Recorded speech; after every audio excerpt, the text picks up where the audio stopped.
ఇదిగో జ్యోతమ్మా, మీ అమ్మ సింపిల్ జుట్టుతో సిరాక మొహంతో నాకు అందంగా కనబడుతుంది. అనవసరంగా నువ్వు జడేసి పూలెట్టి కోతిలా తయారు చేయకమ్మా. తాగుబోతు సచ్చినాడా, గ్యాస్ బండ మీద గుమ్మడికాయ పెట్టినట్టుంటావు. నువ్వు నన్ను అంటున్నావా? ఏమైనా సరే మన ఇంట్లో జ్యోతమ్మ తర్వాత అందగాన్ని నేనే. రే, నీ కందగడ్డ మొహాన్ని ఎప్పుడైనా అద్దంలో చూసుకున్నావురా?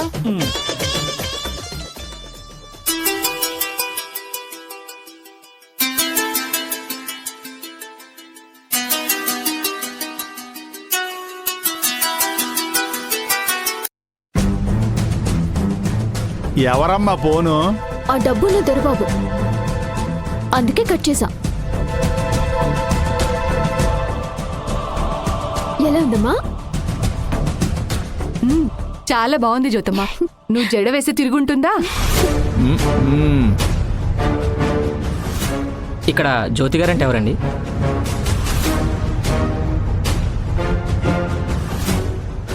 నేనే. ఏం కావాలి? రాజీవ్ గారు మీతో అర్జెంటుగా మాట్లాడాలంట. మీకు ఫోన్ చేస్తుంటే కట్ చేస్తున్నారు, అందుకే నన్ను మీ దగ్గర పంపించారు.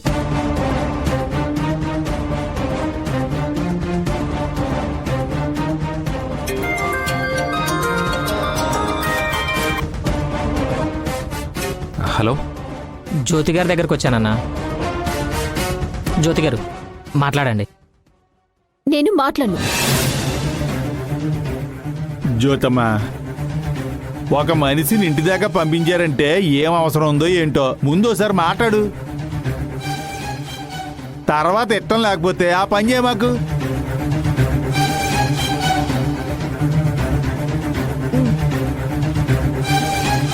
హలో హలో జ్యోతి గారు, ఏం చేస్తున్నారండి?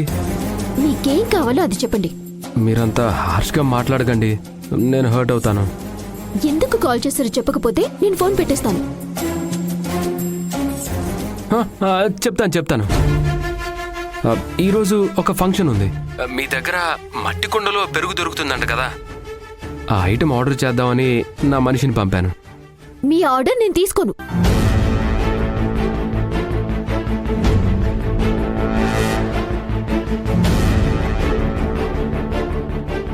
అది కాదండి, ఆల్మోస్ట్ 100 మందికి పైగా కావాలి, పైగా రిచ్ పర్సన్ పార్టీ. మీరు అడిగిన దానికంటే నేను ఎక్కువ మనీ ఇస్తాను. ఆ రిచ్ పర్సన్స్ ఆర్డర్ మేము తీసుకోము. మీరిచ్చే డబ్బు కూడా మాకొద్దు. అడ్వాన్స్ కూడా 5,000 ఇచ్చారండి, తీసుకోండి. అమ్మాయిటి దొరబాబు, మీ ఆర్డర్కి మేము ఒప్పుకుంటున్నాం. ఇదిగో అడ్వాన్స్ కూడా తీసుకుంటున్నాం. సాయంత్రం ఫంక్షన్ టైంకి మీకు పెరుగు వచ్చేద్ది. థ్యాంక్స్ రంగా గారు. రంగా గారు, పెరుగు ఎవరు తీసుకొస్తున్నారు? ఇంకెవరు బాబు, మా జ్యోతమ్మే. అమ్మయ్యా. జ్యోతమ్మా, సాయంత్రం ఆ ఫంక్షన్కి వెళ్ళు. ఇదిగో దొరబాబుతో మాట్లాడు.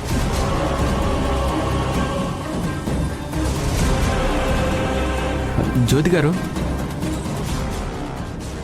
గారు లైన్లోనే ఉన్నారా? చెప్పు. ఆర్డర్ తీసుకున్నందుకు చాలా థ్యాంక్స్ అండి. ఈవినింగ్ పార్టీలో కలుద్దాం. ఉంటాను. జ్యోతి గారు,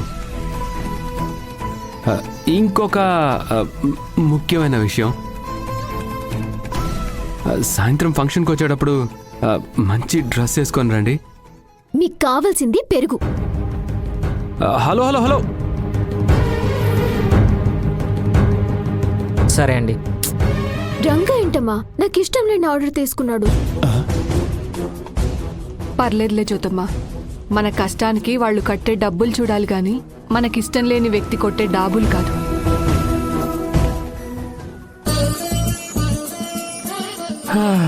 ఏదైతేనేమి నా జ్యోతి పార్టీకి వస్తుంది.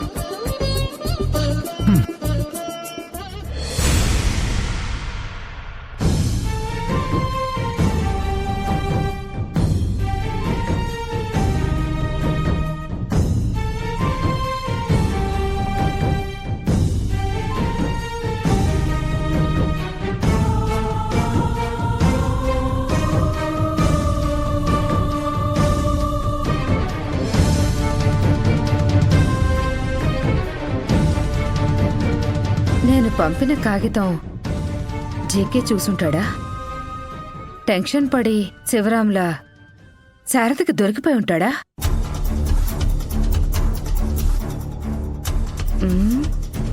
ఫోన్ చేద్దాం.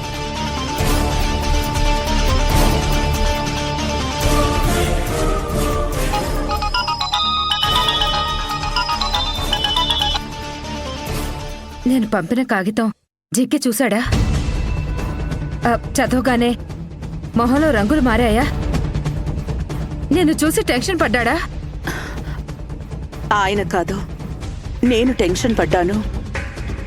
ఇప్పటికీ నా గుండె దడ తగ్గట్లేదు. ఎందుకు శారదా? ఏమైంది? ఆ ఉత్తరం జీకే గారు చూడలేదు, శాంభవి గారు చూశారు. ఒక విధంగా అది మంచిదే. కాగితంలో ఉన్న విషయం చదివి జీకేని నిలదీసిందా?